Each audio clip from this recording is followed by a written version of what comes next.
Okay, so I will record this and I will get it posted to YouTube probably tomorrow. If not tomorrow, then Monday. And then I will also include the YouTube address. I did a recording from last week. I did it earlier this week, just in case we ran into problems tonight.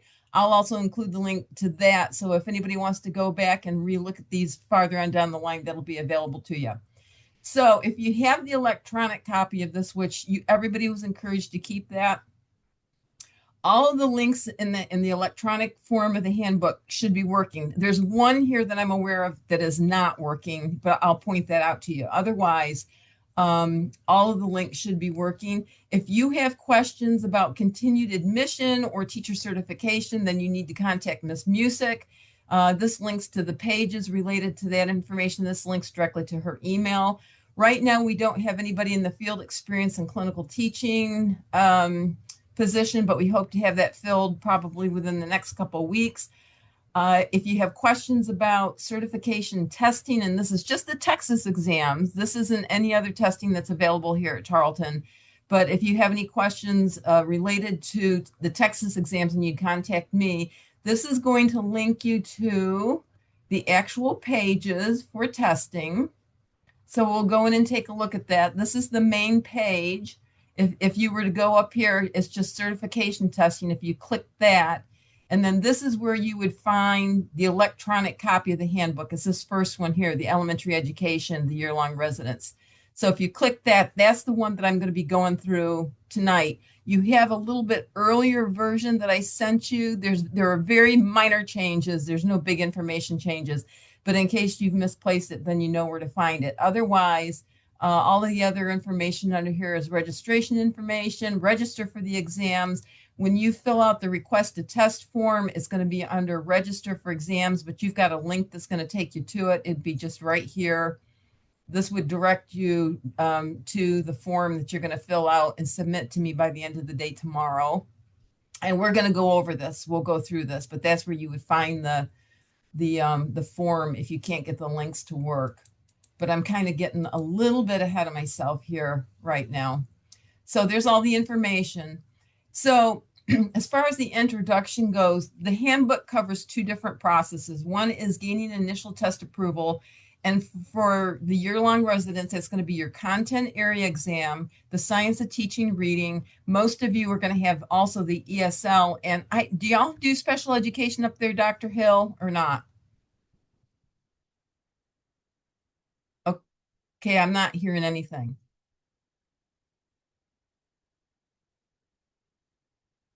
Okay, I am not hearing anything coming from y'all's end.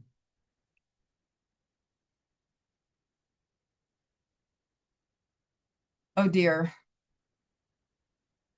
Okay, let me look and see what it says here in chat. Yes, we have a couple. Not sure what happened. Okay, gotcha. Gotcha. I'm just going to have to monitor my chat just a little bit closer. Okay, so you're going to be working on gaining initial test approval for these exams, and then the handbook also includes how to register for the exams once you get those approval. So the handbook contains most of the answers to most of the questions you could possibly answer. It's very comprehensive. We don't have time tonight to go through this word by word, so I'm going to encourage everybody that when you have a few free minutes, just to sit down and read it thoroughly to make sure that we haven't missed anything. So if at any time you have any questions concerning the testing process, please contact me directly. A lot of times some of the information gets just a little bit twisted when students are trying to talk with each other. I can guarantee you that if it's not in the handbook, then chances are it's misinformation. So anytime you have any questions or need clarification, please just pick up the phone and call me. If you look back at the contact sheet, you can see that my preferred method of contact is to have you call me. It's not that I hate email. It's just that usually the answer is so detailed and involved. I want to talk to you to make sure that we're all on the same page. So please pick up the phone and call me if you have any questions. I'm usually in the office by no later than 7 o'clock every morning. Lots of times I'm in here by 20 minutes to 7. I usually work through lunch. It's very rare when I take lunch. And typically I'm here till anywhere between 4 o'clock to 5 o'clock in the afternoon. Just depends on what day of the week it is. So we'll keep going. Before you begin either of these two processes, however, everyone needs to be logging into your Teal account, and you need to make sure that all the information that you entered is adequate. A, that you've entered your legal first and last name. This is going to become very important, especially when you get to the testing part, because whatever you've got in the TEA system, you have to put the same information into Pearson, into your testing account, and it also has to match whatever legal forms of identification you're going to use the day that you take your exams. You make sure you've entered your correct social security number and date of birth. Make sure you've supplied an email account that you actually use. And I would recommend that you do not use your Tarleton email address in your TEA account. And the reason for that is further on down the line, you're not going to have access to your Tarleton email. And if TEA has to get a hold of you, that's how they're going to try to get a hold of you. And if they're trying to get a hold of you, trust me, you're going to want to hear from them what they have to tell you. It's only going to be important stuff that they contact you if there's something going on with a certification or something to that effect. So please make sure that you've entered an email that you actually use and will continue to use. And then please make sure you've completed your profile, which includes gender and ethnicity. A lot of people, when they completed the Teal setup back in block 1, did not go on and follow step 8, even though you were directed that, hey, you're not done yet until you've done this. So if I get test approvals and I go into the system and your profile's not complete yet, then I will not be entering those approvals until your profile is completed all the way. Then just remember that Tarleton email is the official means of communication out of the EPS office. That's Educator Preparation Services, out of our office here. If I'm sending something, it's usually going to be referenced in the subject line as certification testing. There might be something from Miss Music about admission status or certification, and then of course field experiences or clinical teaching or residency or something like that. So please just get in the habit of checking your Tarleton email regularly to make sure you're not missing anything. Now, if we have to contact you individually, then when it comes time to fill out your requested test form, if you've put in a personal email, then I will be using that to try to contact you. And whatever you provided when you made application, Miss Music will contact you with that email. Or if you filled out the residency or I don't know if you may not have filled the residency form out yet. Just make sure that you're putting in emails in there that you consistently check and are using so you don't miss any information from us. And then lastly, you're going to know where the web pages are for all certification testing, which we just went to that. And once again, you can see that this is an active link. All right, what Texas exams will I need to take? Most of you are probably going to fall within the first 3 options here. So what I would suggest tonight is you take a highlighter and you highlight your certification area, and then go over in the right-hand column and highlight the exams that you're going to take. This is going to become very important, especially when you start working on test preparation information for your academic department, especially if they're going to require you to use 240 tutoring. You want to make sure that any study plans that you're completing matches up with the actual numbers of the exams that you're taking. You don't want to get them confused with something else. But you can see our special education people would have to have 1 additional exam that the other 2 content areas don't have. Now, we shouldn't have any middle school people at this point because they're going over into secondary education. So I feel pretty confident that most of you are going to fall within these first 3 areas. But just start paying attention to these numbers, and you'll want to also refer to these when it comes time to register for your exams to make sure that you're registering for the correct ones. And we'll go over that a little bit further down the line. So obtaining initial test approval. So every candidate is going to be completing test preparation requirements through your academic department. This semester, you're going to be working on your content area and then the science of teaching, reading, or the STR exam. You're going to do that this semester. And then for ESL and special education, you will be working on those in your TR1 or the Block 3 semester. So right now, you're just going to be focused on these two exams. However, your department is going to be telling you what you need to complete and what you need to achieve in order to obtain testing approval. So once you have met those requirements, then your department actually sends to me notification. They'll usually send it in a block of students and say, these are the students that are approved to take, and they'll list the content exam or the STR exam. And then typically I go in right away and I enter those as soon as the email hits my my account here. I stop what I'm doing and I go in and enter them. However, as you can see here, once received from your academic department, approvals will be entered within 5 to 7 working days. It very rarely takes that long, but the reason why it may take that long would be if I'm out sick or if I'm on vacation when the approvals hit. Something that you need to keep in mind, even if you've been notified by the department that you know that you've been approved to test, I still have to wait for those approvals to come to me. So it's not an immediate thing. You need to be a little bit patient. Now, if it's been a week, week and a half, and you still don't have an approval in your account that you're expecting, then you'll want to check probably with Dr. Garcia to make sure that she has actually forwarded that approval on to me. If she says, yeah, I've sent it on to Brenda for approvals to be entered, then you'll want to contact me and say, hey, what's going on?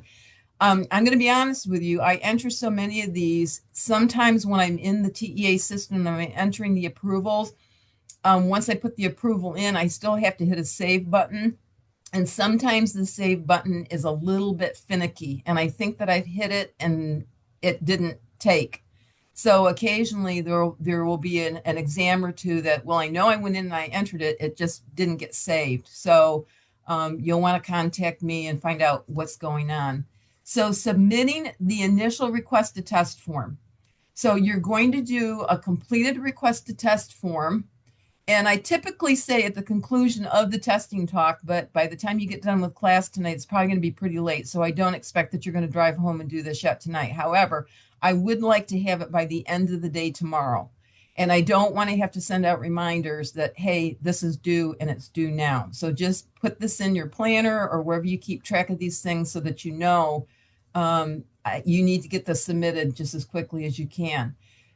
Please note, fill out, typed, not handwritten, the online request to test form. And I think this is the link. I don't think this link is working. But the link is, no, it's not working. But it's further in the back of the handbook, towards the end of the handbook. So I'll show you where that's at. And we're going to go through the form here in a little bit so you know exactly what's expected. So you'll complete that form, and then you'll save a completed form to your device and name it Request a Test Form 4 and put your legal first and last name in it. Once you've saved it to your device, then you want to make sure you open it back up to check that it's not blank. Sometimes, depending on how your device is formatted, it will be blank when it gets to me. So just double check, open it up and see, make sure everything's there. And then if for some reason it is blank, then you'll want to print it off and scan it and then send it to me that way. But then you'll attach that request form to an email and you'll send it to strong@tarleton.edu with request a test document 4 with your legal first and last name in the subject line. Or if you're going to be in Stephenville, you can hand deliver it to me, but I doubt that's going to happen. If you want confirmation that your form has been successfully received by me, then when you send the email, you have to set it up on your end of the email for either a delivery receipt and or a request a read receipt. They're two separate things, but you can request one of them or you can request both of them. But you do it on your end of the email. If you don't know how to do it, then go into the help function of your email platform and put in delivery receipt or read receipt, and it'll tell you how to do it. Please, what I do not want and what I won't respond to would be if you send it to me and then you turn around and send me a separate message that says, hey, did you receive my request to test form? I do not respond to those. So if you want verification that I've received it on my end, then just do either the delivery receipt or the request to read receipt. And then that way it'll hit your box that yes, it's been received. So I know I'm going really fast, but some of this is pretty basic information. But do we have any questions yet at this point related to anything that's been discussed so far?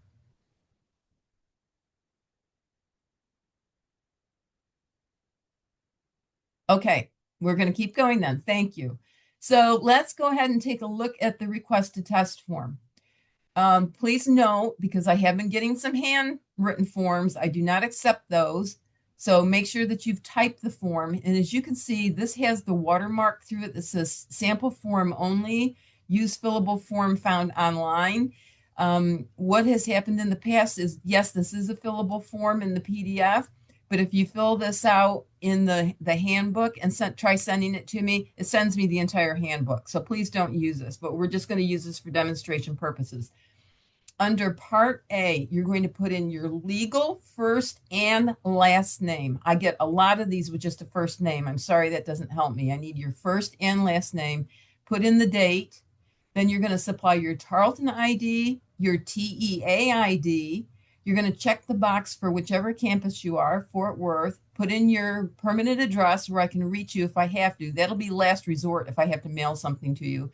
This is where you'll put in a primary phone. And if you have an alternate phone that I could reach you at, if I can't reach you at the primary, then go ahead and fill that in if you have one. If you don't, that's fine. And then your primary email, if you're not using your Tarleton email as your primary email and want to put in a personal one that you check more frequently, then if I have to contact you individually, I will use that email. So whichever one you put in first, that's the one I'm going to assume that you're checking the most. And then under gender and ethnicity, please note, gender and race/ethnicity selections should match TEA account information. So whatever you put in your TEA account, please be consistent. Now, I have a lot of people who will check, especially under the race/ethnicity, they'll check more than one box. You can only check one box in TEA. So please don't confuse me. And this comes into play for our accreditation because part of our accreditation is based off demographics. So I need to make sure that you're going into the right demographic category for our program accountability. So you should only be checking one of these boxes. Then under program verification, everybody will check this big box, traditional teacher education program. And then whatever one you are here, early childhood, EC through 6 core subjects, or the EC through 12 special education with the core subjects. That's all you're going to check under Part B. You don't worry about any of these other items here. Under academic status, please pay close attention to these. These get left blank quite frequently. This is going to help determine what databases I put you in for test score recording. So applied to your certification program, I'm assuming that most of you probably applied when you were in block 1, which was the spring. So you would click the spring semester and then 2025, unless it was something different. Maybe it was the summer. We had people who applied in the summer. So put that in there. I'm going to also assume that most of you, your expected program completion is probably going to be fall of 2026. So put that in unless you know it's going to be something different. And then everybody in this group should be the year-long teacher residency. So you're going to click that and notice that it says both semesters. So you will be starting the teacher residency in the spring and continuing it in the fall. So you should be checking fall and spring, both boxes of 2006, and put that on the line out there. So that's how you fill in the first page. Second page, check all exams you will be required to take. And you probably, or you may want to, paraprofessionals or teacher's aide, you're still year-long residents. Unless you get aid exempt, you would still click the residence. You're going to be 2 semesters as a residency unless you actually qualify for aid exempt. Okay, does that answer the question? Okay, it has the aid exempt actually been granted by financial aid? Yes. Okay. Okay. So if that's the case, let me think about this. If that's the case, just see if you can put aid exempt on this line here. See if there's enough room for that aid exempt. Or something else you could do too, up on this line for secondary education, um, put a couple spaces in there, but you might put in something qualified for aid exemption. This might be something I might have to add in the future. So does that answer that question then? Okay, and there shouldn't be any more than maybe just a couple, right? Am I right? Because I know that it's limited funds that they have available for that. I think in the past we've only had two, maybe three at the most. Yeah, very few. Okay. Okay. Good question. I'm going to have to take that into consideration when I update the form. Okay. So as far as the exams, you're going to check all exams that you're going to be required to take. So everybody's going to find their content. So you're either going to be core subjects EC through 6, or most of you will be that. And then over here is the science of teaching reading in the ESL. Notice that the ones in this box are offered continuously, and all of these exams are offered by computer. So if an exam is offered continuously, that means that there are no specific testing windows for those dates, for those exams. But what you do want to pay attention is to the asterisks, any of these asterisks, because it says these exams have specific score posting dates. So we're going to take a closer look at this, but you'll just want to be aware. Now, if you're in early childhood, pre-K through 3, this is your content down here. But please know, exams offered only during specific test windows.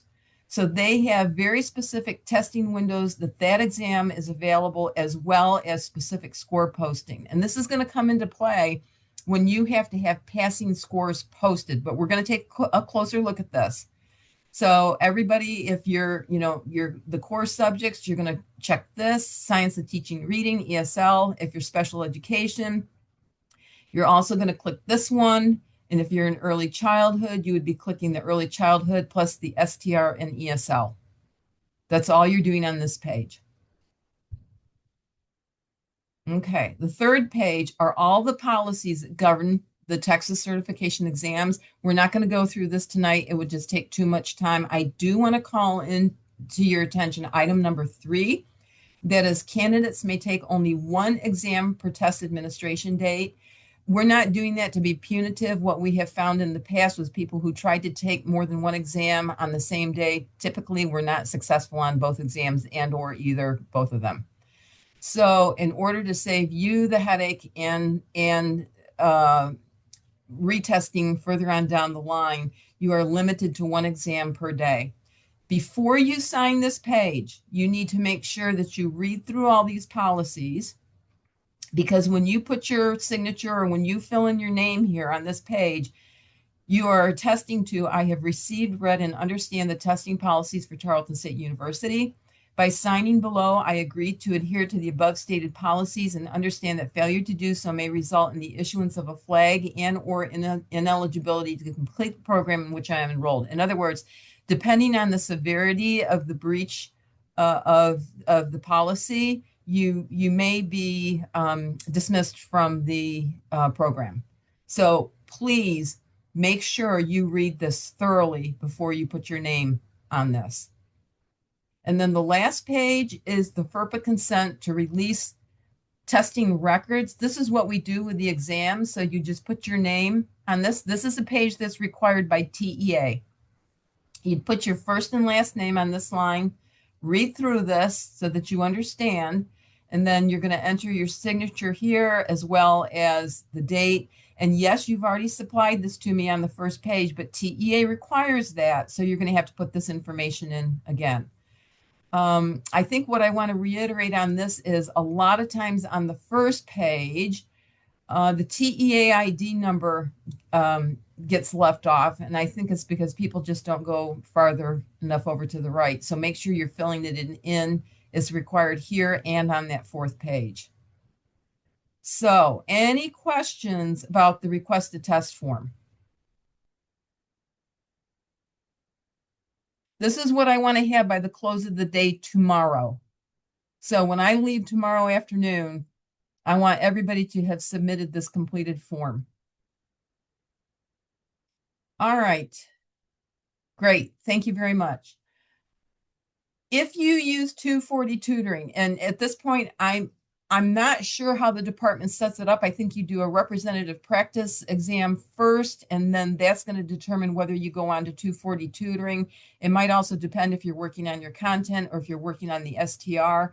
But if you have to use 240 tutoring to go ahead and get test approval, here are the instructions for that. Make sure that you use your Tarleton email address along with this email, this link, and you'll get a discounted rate. Now I've got $25 here.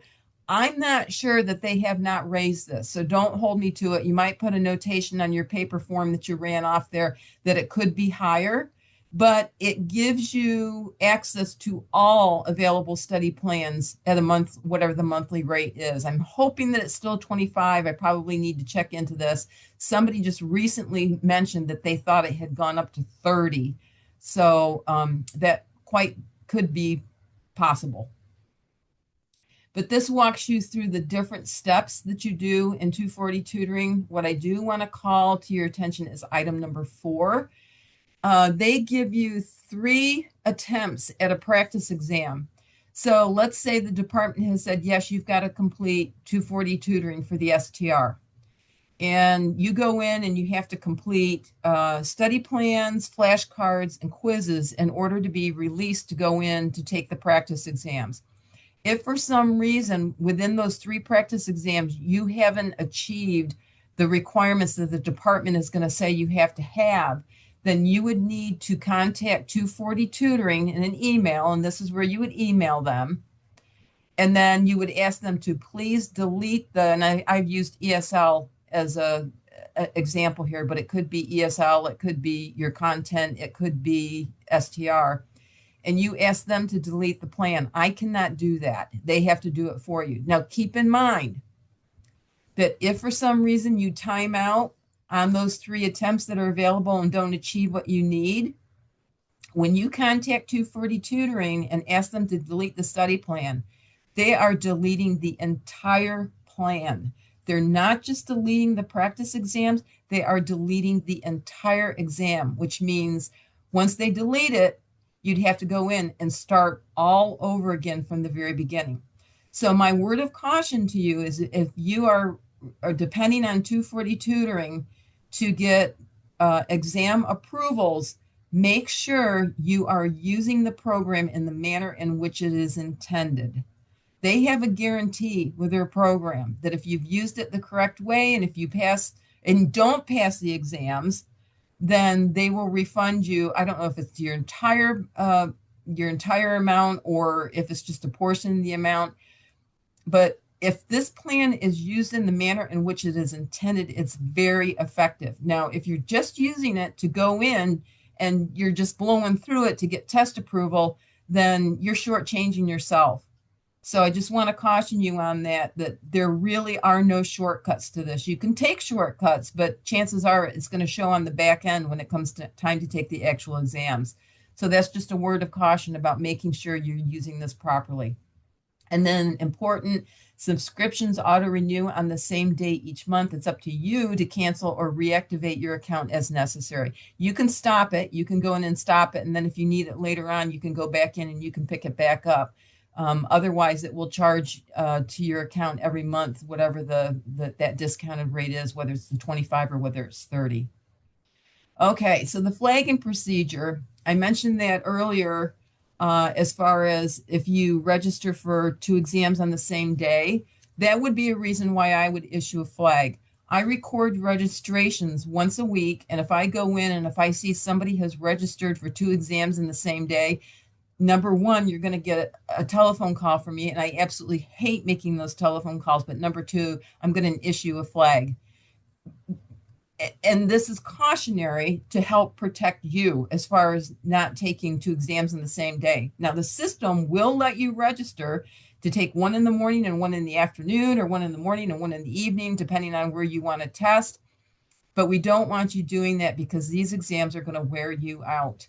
But if I have to contact you to say, hey, you can't do this, number one, I'm going to go in and I'm going to rescind your test approval. But then number two, you're going to have to fill out a flag because that was one of the testing policies that you agreed to. I'm trying to think if there's any other reason why I would issue a flag. And I think right now, I think that's the only reason why I would. And you could see the severity of flags increases depending on what the instance was. If you want to look at the flag, here's a link that'll take you right to it. But this is set up so that we can identify maybe issues that might prevent our candidates from becoming the most successful, or maybe have a lack of commitment to the profession. As long as you're staying on track and you're doing what you're supposed to be doing, this should not be an issue. Shouldn't be an issue for anybody. All right. Test takers with documented disabilities or special health related needs. If you need special accommodations, this is something that you need to start working on right now. It's a lengthy process. So you need to go in and start looking at the documentation that Pearson provides that tells what they need and how the process goes if you need accommodations. Something to keep in mind is that even if you have special accommodations through Tarleton, that does not mean that you're going to automatically receive those accommodations through Pearson. Pearson is going to be very specific about what you need to supply to them, when you need to supply it, and how to supply it. So you need to be familiar with that. They may not accept the same documentation that Tarleton accepted. I know that they have very specific guidelines about how old the supporting documentation can be, that kind of thing. So this is going to take you directly to those pages. So let's go ahead and take a look at it. You'd want to do an expand all, but this is what you're going to want to look through so that you know exactly what needs to be done so that you could get started working on this right away. You have to have test approval already in the system in order to submit your documentation. If for some reason you need accommodations, and this is a lengthy process, and if we're looking at a timeline you're not going to be able to meet, then you can meet with Dr. Garcia to discuss getting early approval. That doesn't mean you're going to be allowed to take the exam with early approval. That just means you're going to be able to get your materials submitted to Pearson to get them lined up, to get accommodations lined up. So this is where you're going to find, you can see it. There's a lot of information here with links. So you want to start reading through this so you know exactly what you need to supply and get working on gathering that documentation. So when the time comes, you're ready to do it. I had something in my mind and now it has just flown out.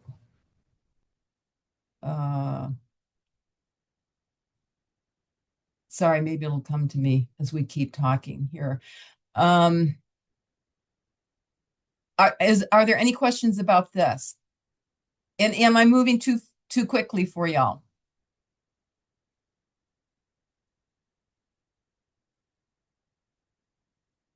Okay, great. We'll keep rocking and rolling here then.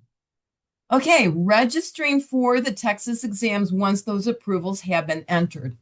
So as stated, now this says 5 days. It said 5 to 7 earlier in the handbook. It doesn't take this long typically. If it does take this long, then there's some kind of an issue going on with me. Once you have been approved to test by your academic department, Dr. Garcia forwards those approvals on to me. I enter them in the system. Now, I do not send out notification that you have approval. Once you know that you have been approved, then you will need to start monitoring your Pearson testing account and looking for those approvals so that you can start getting registered. And you need to refer to the test by and retest by dates on the year-long residency testing guide table, which we're going to go over here in just a minute. So just keep in mind that failure to meet those dates may result in delaying completion of the program. They're put in as a safety guide for y'all. So there is a specific passing score posting due date that you have to meet for the content and STR. If for some reason you do miss that date, then you'd have to postpone TR2 until a subsequent semester, and then all of the required exams would have to be passed at that point too. So when registering, it's also important to check the score posting schedule for each required exam. We're going to go in and take a closer look at this because not all exam scores post on the same day. So we'll take a closer look at that. And then when you go in to register, whichever testing facility you select where you're going to test at, they are going to tell you at that time what forms of identification you're going to need. Some testing facilities require 2, some only require 1, but they're going to tell you what the acceptable forms are. They're going to tell you that those forms of ID must be original. You cannot have any photographs or any photocopies, and they must not be expired. So they are also going to tell you a list of things that are prohibitive that you cannot take into the testing center. So you just want to make sure that you read all that information carefully once you do go in and register.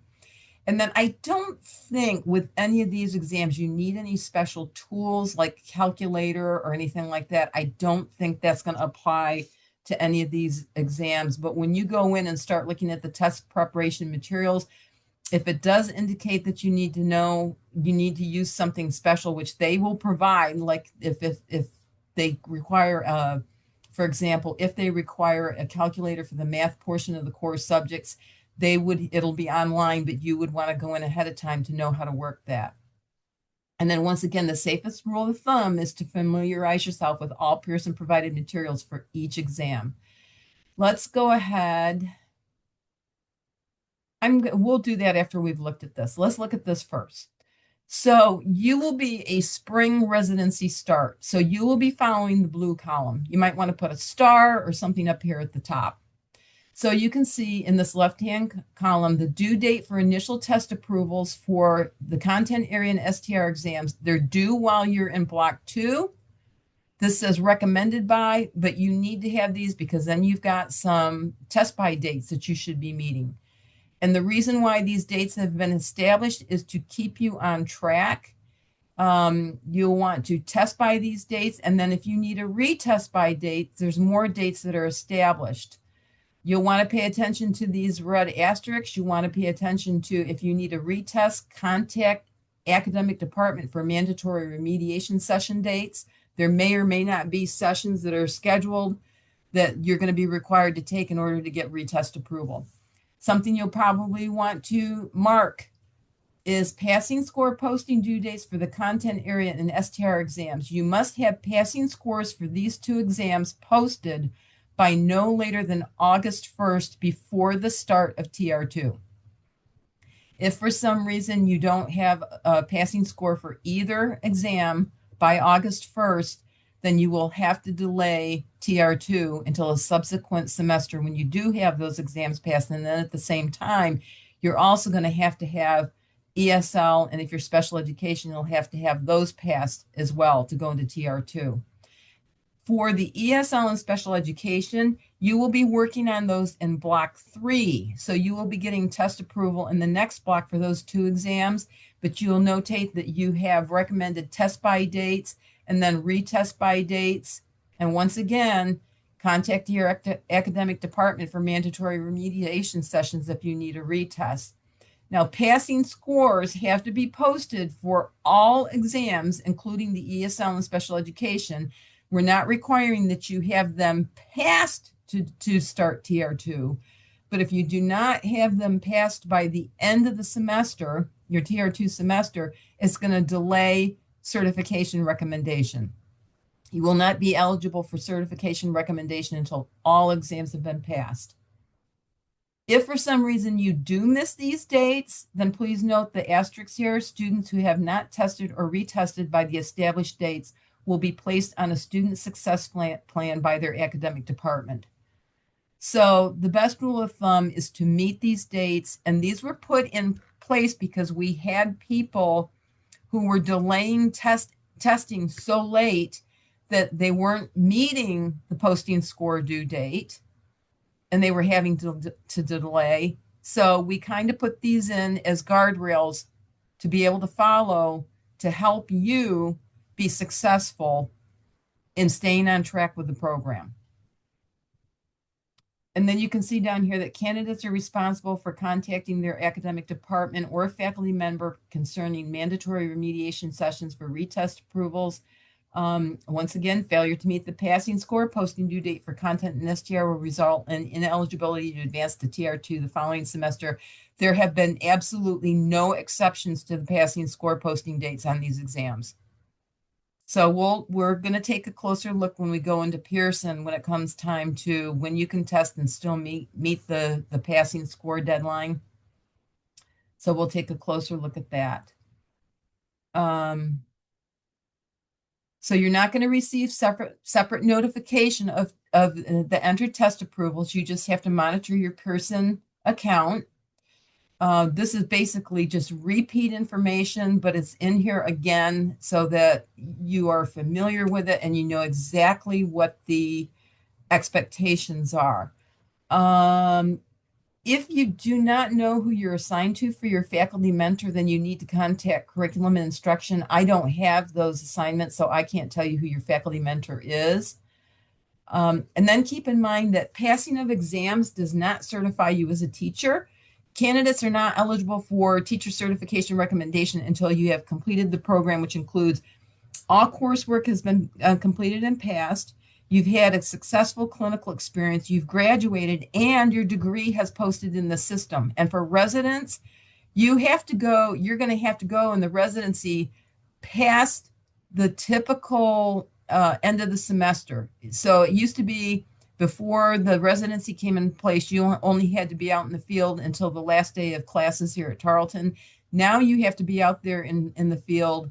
Number one, when classes start, like for spring start, you're going to be in there the first day of school when the students come back, which a lot of times is before Tarleton starts. And then you'd have to be there in the fall until they get let out for Christmas break. So just be expecting that you're not going to be done before graduation. You're still going to have to go back into the classroom even after you've graduated. And you cannot be recommended, residents cannot be recommended for certification until the end date as well. So there's going to add a little bit of time in there that we didn't used to have to deal with. For core subjects retake, on all exams, passing scores are 240. A perfect score is 300. On the core subjects exam, there are 5 subject areas to that exam: ELAR, math, social studies, science, and then fine arts, health, PE is all grouped into the last subject. In order to get a passing standard on that exam, you have to pass all 5 subject areas. Now, if you have to retake any of the subject areas, then you'll probably want to make some kind of a notation or highlight this, because this question comes up quite frequently for the core subjects retake, is that if you have more than one subject area to retake, you have to register for the entire exam. You would scroll through the subjects you've already passed and just take the ones you have remaining. The only time the system is going to let you register for one subject area is if that's all you have remaining to pass. So let's say you took the exam and you passed 4 of them, but you didn't pass the math. Well, then when you get retest approval, you would be allowed to go ahead and register just for the math. And the system will know, the system will pick that up. But the system will also pick it up that if you have more than one subject area to pass, then you've got to register for the entire exam, and you scroll through the ones that you've passed and just take the ones that are remaining to pass. One of the reasons for this is because on all exams, the state only allows Tarleton to approve you to take any one given exam a maximum of 5 attempts. Now, that typically is not an issue, but it could come into play with an issue with core subjects if you're just going in and taking one subject at a time, because each time you take a subject, it counts as an attempt. So you could time out on the 5 attempts. Now, if for some reason on any given exam you exceeded the 5 attempt limit that we can approve you, there is a state waiver process you can go through with TEA. However, we want you to pass on the first attempt. So that I cannot stress enough the importance of putting your very best and your very all into test preparations so that you are successful on the first attempt, that you don't have to spend added time and added money on any retest. So the waiver for the state, you have to pay TEA $168 or $178 just to review your application. And then if they approve you for another attempt, then you also have to pay for the cost of the exam. So we don't want to put anybody through that. And then you can read here if you're removed from the year-long residency, and I need to add into this, or if you have to delay TR2, then that comes into play here as well. And there's a couple reasons why somebody might need to move from the residency and go to a traditional clinical teaching semester. There's varying instances why that might happen. It typically doesn't, but there are some instances in which that happens. So how to register, we're going to go into Pearson here in just a bit. Remember, please go in and check your TL account. Here is the link to get in to check that.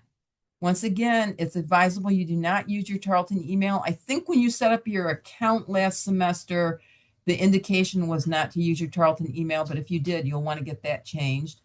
And you want to go in, even if you think that you've got everything in there correctly, you want to go in and refresh yourself, because when you set up your Pearson testing account, you want to make sure that the information you're entering in Pearson matches what you already have in TEA.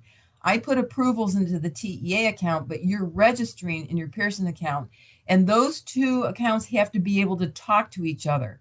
So if you've got contrasting information, it's going to confuse the systems and it may cause problems for registering. So just make sure that you use the same information in setting up both accounts. Now we're going to go ahead and go in.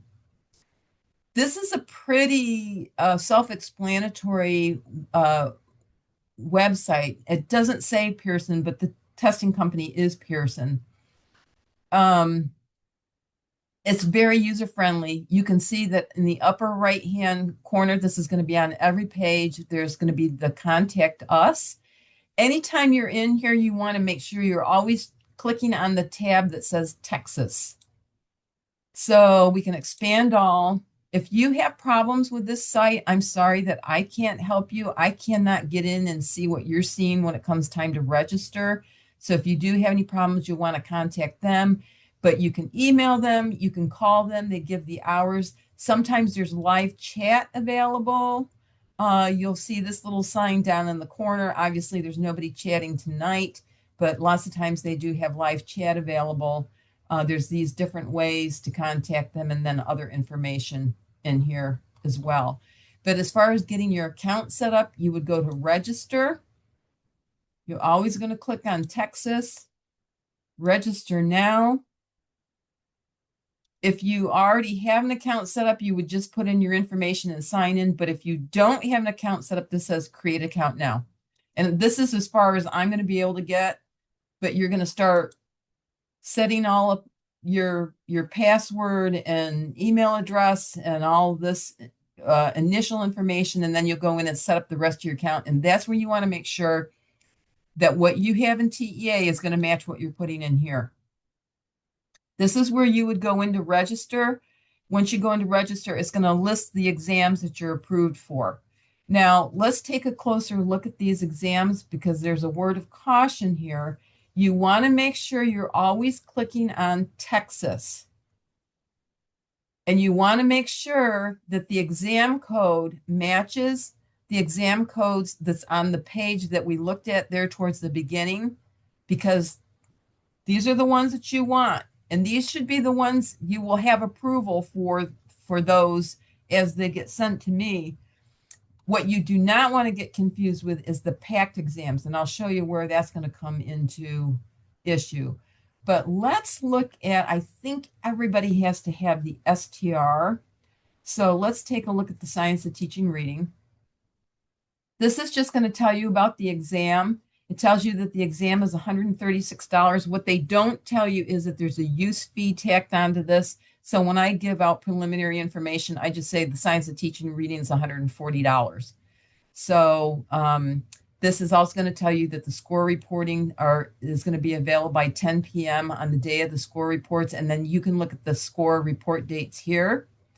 And then here's the preparation materials. So let's go in and look at preparation materials. You need to be doing this for every exam that you take. There's a wealth of information available. If you've only gotten test approvals and only completed either your representative exams or 240 tutoring, and if you haven't done this for all of your exams, you're only half prepared. I'll show you. I'll show you why. So this talks about the exam. Now, this is a little bit dry. This might not be too exciting. Learn what the exam covers. Assess how well you know the content. Familiarize yourself with the different type of exam questions. This is extremely important. Lots of times when somebody's not successful on an exam and I talk to them about it after the fact, I'll say, what do you think the issue was?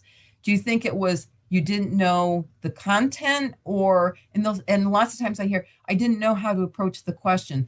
Well, they're telling you the types of questions that they ask, and then they're also telling you how to approach those questions, and then they give you examples, and then they give you suggested approaches. So you need to be looking through this to see, okay, here's how they ask the questions. They're telling me how to approach the question. And this is just going to give you a leg up. Otherwise, if you don't go through this and you go in to take the exam, you may be like some of the people have been in the past and they're like, oh, I wasn't expecting this type of question. Well, they're telling you. So you need to be taking a look at this. Now, something that the STR has, and I believe the early childhood pre-K through 3, if we have any of those, there is a constructed response question. So you need to be looking at that so you know how to do the constructed response. Let's keep going here and see if it's here. Okay, this is going to tell you that the exam, you have 5 hours to take it. It tells you what percentage of the exam falls under which domain. And then it's going to run through all of the domains and the competencies. So it's telling you this is what we expect you to know for the exam. Let me see, page 4. Sample selected response, or that's multiple choice questions. They're going to give you, let's see how many practice exams. Oh, wow, look at this. How many practice exams they're questioning. And if you haven't gone through these, I mean, you probably are not going to see the same exact question on the actual exam. However, you may see something very similar. They're also going to be asking the questions in the format in which they're going to be asked on the real exam. So you would read through the question and then mentally select your question. I'm not going to click on this, but if you click on this, it's going to give you the answer. It'll tell you why it's the correct answer and why the other ones are not correct. So this is huge. Look at, there's 50 questions. This is absolutely astounding that they give you this much preparation for this exam. Let me go back to this page. There's 90 selected response questions total on the actual exam. They're giving you 50 practice exams. So you're going to get a pretty accurate taste of the exam. And then this is going to be the constructed response. So for this question, I mean, you're going to want to run through this. I think your reading teacher is also going to run through something very similar to this. So you have some practice before you get the testing approval. But it's just important that you do this for every single exam that you need to take. For the course subjects, they give you a practice section for each of those subjects. We're not going to go in and take a look at that, but it's available on every one of the subjects. All right, so let's go in and take a look at scores. Texas. let's go ahead and look at the early childhood. How many early childhood people do we have in here? That's the pre-K through 3. 3. Okay. Please pay close attention to this because remember, this exam is the one that has specific testing windows. Remember, it's not offered continuously. And then you can also see that it has very specific score posting dates. So if you have to have a passing score posted by no later than August 1st of this summer, of this next coming up summer, you need to look at these windows when it's available. You need to start testing this exam no later than the February window. And then that's still going to give you, if for some reason you're not successful, it's still going to give you 2 windows to retake this exam. Because as you can see, the last time that you could test and still meet that 8-1 passing score is going to be June 7th. And then that score will post on June 23rd. If for some reason you don't have a passing score by that window, the next window is going to put you too far out. I'm not trying to scare you with this. I'm just trying to keep you on track. You have adequate time to take and pass the exam. It's just that you've got to pay attention to these windows. And this exam is different from any of the other exams. I don't know why this one only has specific windows and the other ones don't. It doesn't make sense to me, but that's just the way it is. Okay, let's take a look at the Science of Teaching Reading, because most of you, probably all of you, are going to have that one. If you want to meet the August 1st score posting, the last that you could possibly test would be in July. July 19th would be the absolute last day. And then that score is going to post on July 31st. So that would meet the score posting due date for the STR. Keep in mind, we want you to start testing this exam right away once you get approval. And if you follow the recommended dates, then you should not have any problems meeting these time frames.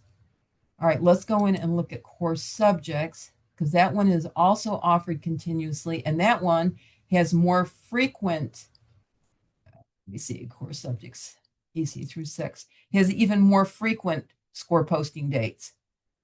So if you have to have this by August 1st, and remember, once again, you have to have all 5 subject areas passed to get a passing status on that exam, then the last you could possibly test that, any of those sections, would be July 29th and still meet the 731 is going to be the score posting, so you would meet the 8-1. So it's just very important that you that you stay on track with your dates. Now, as far as registering, well, you just want to make sure that you're never signing up for PACT. You do not have to have approval. It'll say TX PACT, Texas PACT. These exams are used for alternative certification programs that they'll require their candidates who are making application to have a passing score just to make sure that they're content proficient. It does not require test approval to take these exams. This last semester, people were not paying attention. I had 4 people sign up and take PACT exams. I caught a couple of them. That doesn't include the 4 people that I didn't catch. But there were 4 people who actually took these exams, and they don't count towards anything. Now, if you want to take the PACT exam just to make sure you're content proficient, fine, have at it. But it's $120 to take a PACT exam, and it doesn't count towards your certification. So you still have to take the Texas exam. So just make sure you're always choosing Texas exams. The PACT exams also have different numbers. So those numbers are not even going to match up with the numbers that you've been provided in the handbook. So hopefully that's going to help keep you on track a little bit. So before we leave the Pearson website, are there any questions at all? Anything else that you want to take a closer look at? in this area before we get back to the handbook.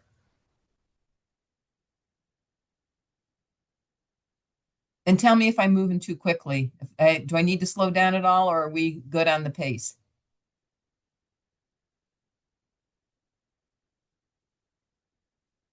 Okay. Oh, unfortunately, I have to back out of all these pages to get back to the handbook.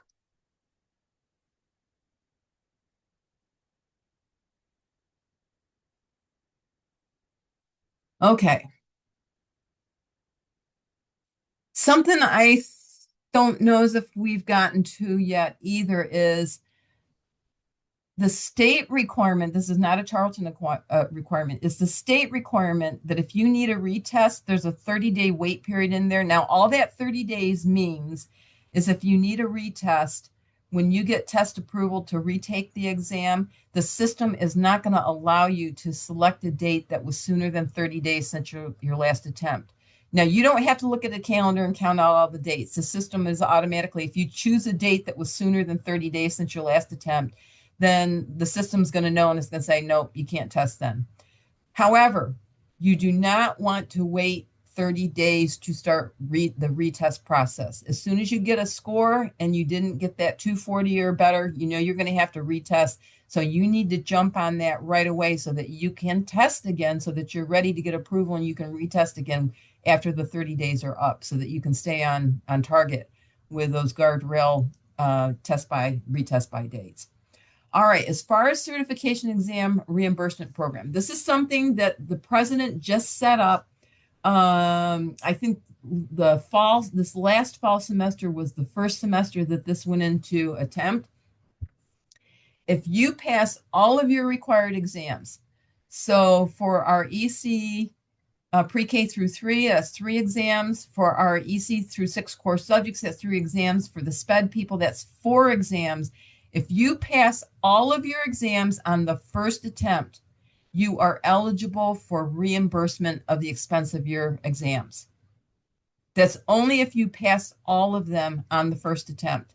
And you have to wait until you have taken all of your exams in order to request reimbursement on that. So if you go into TR2 and you've got you will already have your content in STR passed in order to go forward into the TR2. But if you test your ESL, and then if you need SPED and if you test that and you have those passed, then you can immediately go in and you can apply for reimbursement through this new program that the president started. Something to keep in mind, you're probably going to want to notate this. To submit a request, complete the online request form and provide the required documentation in successfully completing the exam. They have you post your passing, you go into Pearson to pull this down, but you send an indication of those past exams, and then you have to send in documentation of what you paid, but you do that through your view order history. We're going to look at this because it's confusing. You're going to include all exams on one single application. It's going to be confusing when you go in to do this because they're going to make it sound like you submit one for each exam.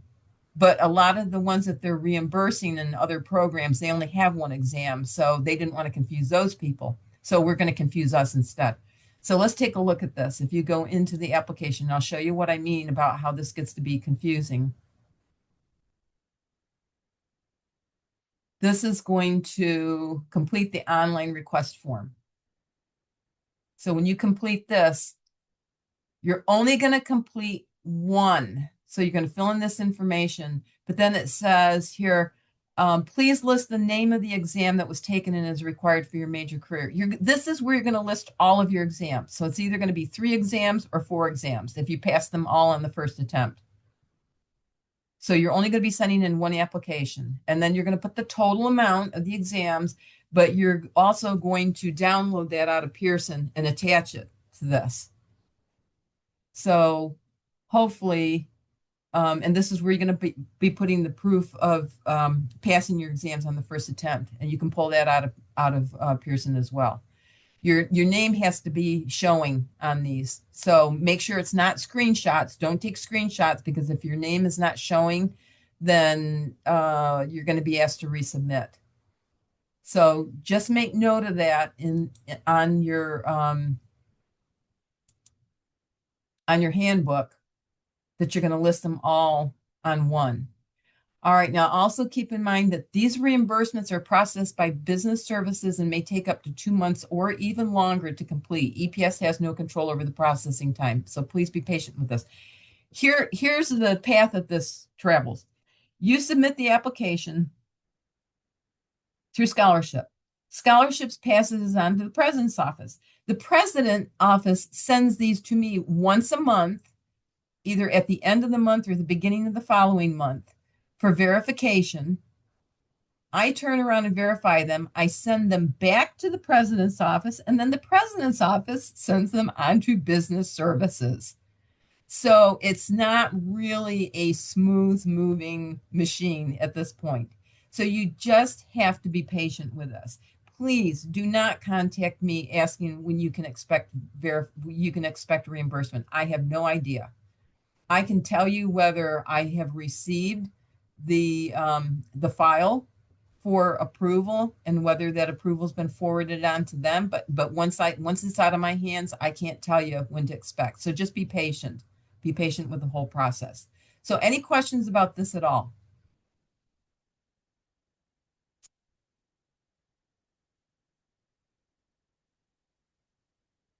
Great. Let's keep moving.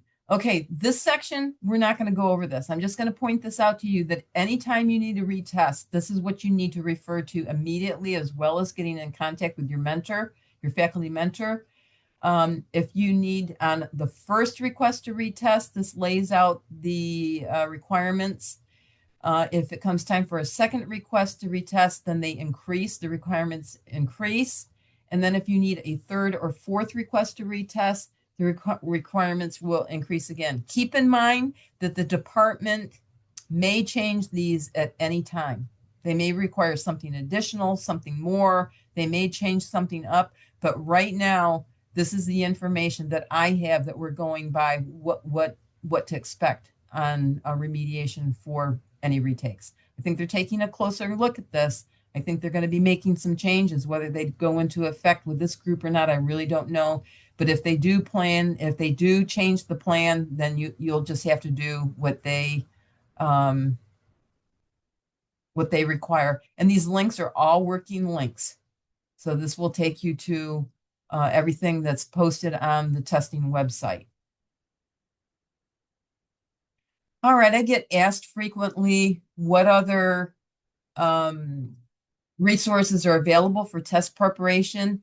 My responsibility is to get you through the testing process, and it's actually the responsibility of your academic department to get you through the preparation part of it. But I have included a list of what I know is available. Now, if you go into YouTube and Google and do a search for free Texas study materials, and this should say free Texas study materials for, and then the name of whatever test you're looking for, add that in there. There is all kinds of information available on both YouTube and Google that you can use as test preparation. So if you need additional, otherwise, these are the free ones I'm aware of. And then commercial means that there's usually a cost associated with it. This is what I'm aware of. And then here's an additional page. There are a lot of course subjects information on here. There's ESL on here as well. Special education, I'm not sure how well this is going to apply because they just recently redid the exam. So I don't know if this is going to be updated to reflect the changes in the exam or not, but you may still find this useful. There may be a couple links on here that may not be currently working, but for the most part, these are all working links on the electronic version of the handbook. So keep that in mind. All right, a lot of this information is going to be repeat, but the reason why it's repeat is because these are the things that I typically get question after question after question about. So it's worth going over it again. I'm gonna buzz through these. So once again, make sure you're going back at a later date and you are familiarizing yourself and reading this thoroughly. in case we do miss something. The requested test form is going to be due to me by tomorrow. You're getting approval in block 2 for content area and STR. You've got to follow those dates and the requirements as set out by your department. We've talked about making sure you don't confuse the Texas Pact. We've talked about if you have a documented disability, you need to be working on those materials right now and familiarizing yourself with the process. You've got to complete those exams according to the dates outlined in the testing guide table.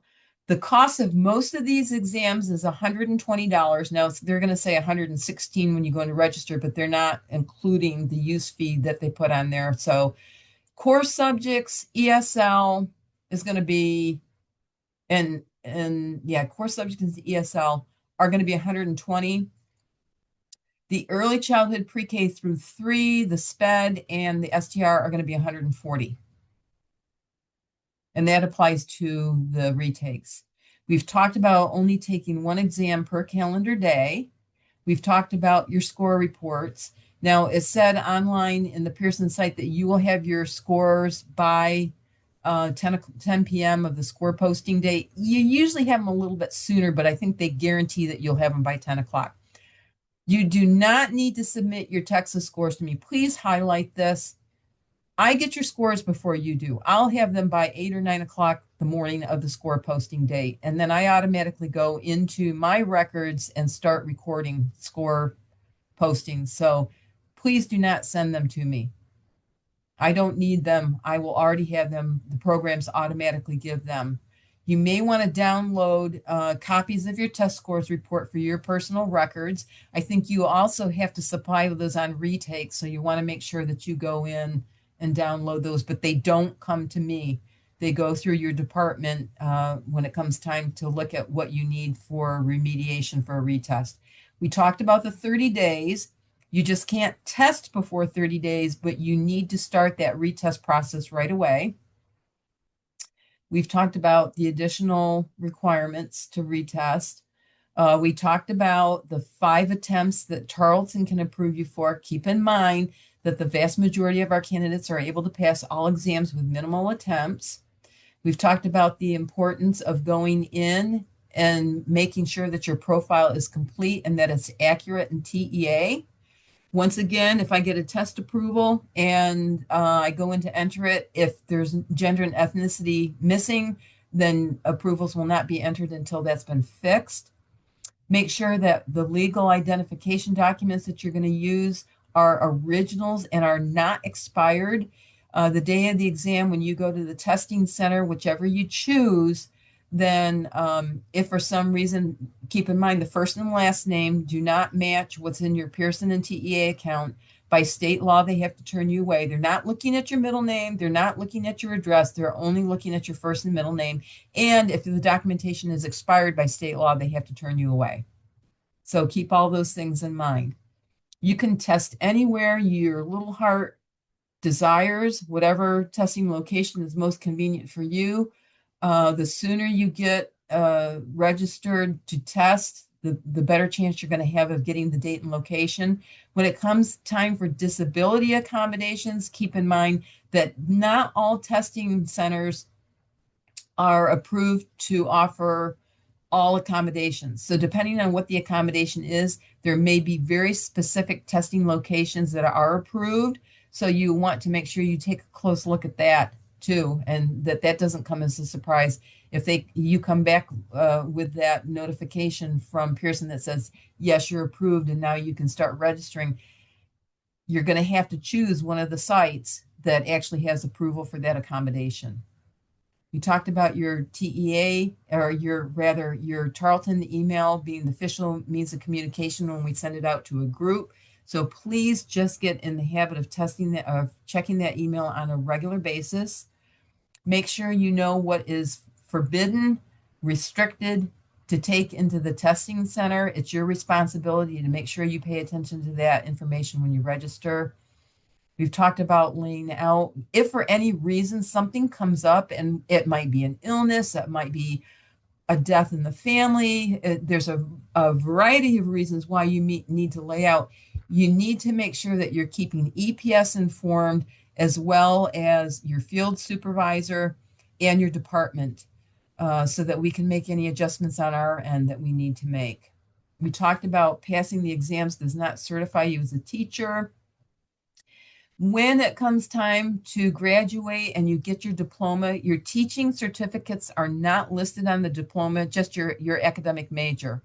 For all intents and purposes, Tarleton has no idea what you're getting certified in. Now, EPS and your department knows, but Tarleton as a whole doesn't know. It's only going to be your teacher certificate that's going to list your certification areas. So we always get calls after graduation every semester. Well, my certificates aren't listed on on my diploma. They will not be. Okay. If you want to add additional testing and certification fields to your certificate, you have to wait until you have actually been awarded your initial standard certificate. Once TEA has awarded you that, then at that point, you're free to go into Pearson and begin testing any of those classroom level certification exams. As you pass them, you still have to go into TEA and apply to have them added to your certificate. They will not add automatically. We also get asked every semester, because lots of times when you're out there during TR2, maybe even during TR1, a school administrator may approach you to say, hey, we're interested in hiring you, but we also want you to get certified in this area. So that lots of times they'll say, request from your program to test whatever exam that would apply to whatever other area. Well, we don't do that because, number one, we haven't prepared you for that content area. And part of our program accreditation is based on our test scores and on our pass rate. So please don't ask us, because the answer is always going to be no, we do not approve additional exams. However, once you have your standard certificate awarded to you, then you can go in and start testing those other exams to your heart's attempt. And you can also use 240 tutoring to continue preparing for those if you so desire.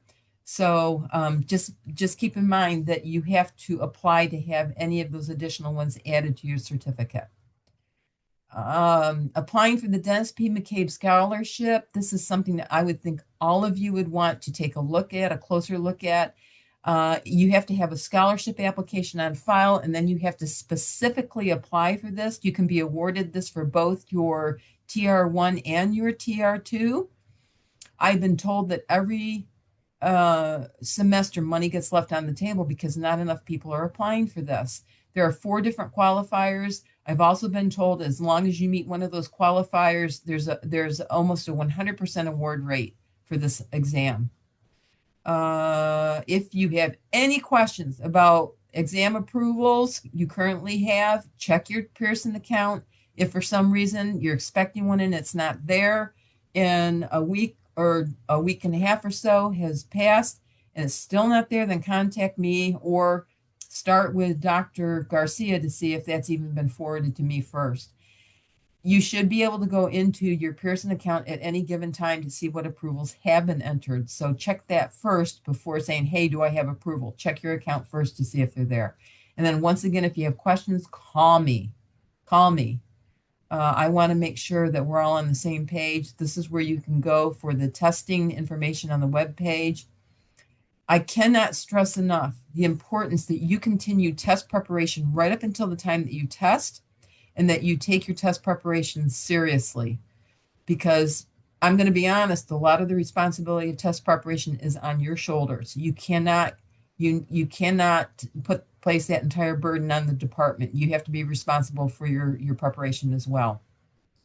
We want you to be successful on the first attempt.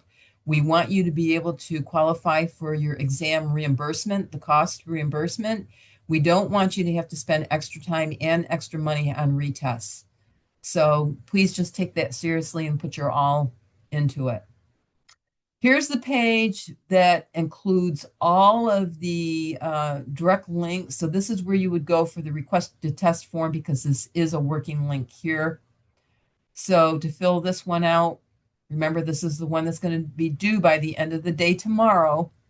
This is where you go to get the active link on that. But instead of having to sort through all of the individual pages, I've tried to put these all in one place for convenience. And then this is the Dennis P. McCabe Scholarship information. If you have questions concerning this, you will need to contact scholarships. I've literally supplied all the information that I have. And then I was asked to do a flow chart. I couldn't figure out how to do a flow chart with all the little individual symbols and how to put all the wording in all this. So I just did a checklist starting in chronological order that some of you may find this helpful. So tonight you are attending the certification testing talk. So you can check that off. Then as you submit your requested test form, you can check that off and you can go on down the line and see what's required.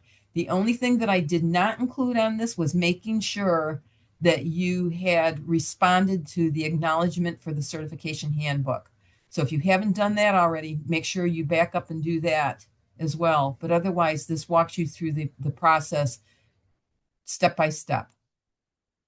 So I'm going to do a stop share here and see at this point, how are we? What's the temperature there in the room? Is it okay? I don't know. By temperature, I didn't mean literal temperature. I meant, are you scared to death? Are you okay? We can do this. What's the temperature there? Okay. All right. So let me just try to calm your nerves a little bit. This is a lot of information, and we know it's a lot of information. And I know it can be very overwhelming looking from the outside in. I can guarantee you, once you start working on the process, it's going to go smoothly, and it's not going to be as intimidating as what it may sound. I have a tendency to get a little intense when I'm delivering the information because there's so much of it. And I try to stay focused instead of going off on all these rabbit trails. So don't let my demeanor scare you. Don't let the information itself scare you. As long as you're paying attention and you're staying on target, this will not be an issue for you. I can guarantee you this will not be an issue. But you've got to make the effort to keep up with it throughout this entire semester, as well as the next semester too. So if there's no questions, then I want to thank you for your attention. Now, if after the fact you come up with questions, then Dr. Hill can send me a list of those questions, and I'll sit down and try to address them the best as I can and send them back, either back to him, or I'll send them through the EAB system, an FAQ for the class. I'll send that back through the EAB system to you. So it's not like tonight's your only chance to ask question. You as you come up with them, either give me a call, or if you come up with some because you still have some time with class tonight, then Dr. Hill can send those to me, and I'll get those addressed. Also, I'll try to get the recording of this posted on YouTube by tomorrow, and I'll send you the link to both this one and the one that I pre-recorded. Every testing talk's just slightly different. I mean, it's the same information, but it's just slightly different. But I'll send you the links to those so that if you want to refer back to the testing talks, and you'll be able to fast forward through them and back up and do all that kind of stuff too to find the areas that you're looking for. I'll get those sent out to you as well. So anything else here that we need to address here tonight? Okay. Thank you all very much for your attention. And I hope you have a safe trip home tonight after class. And that's all I got, y'all. Thank you very much. Best wishes. Have a good semester.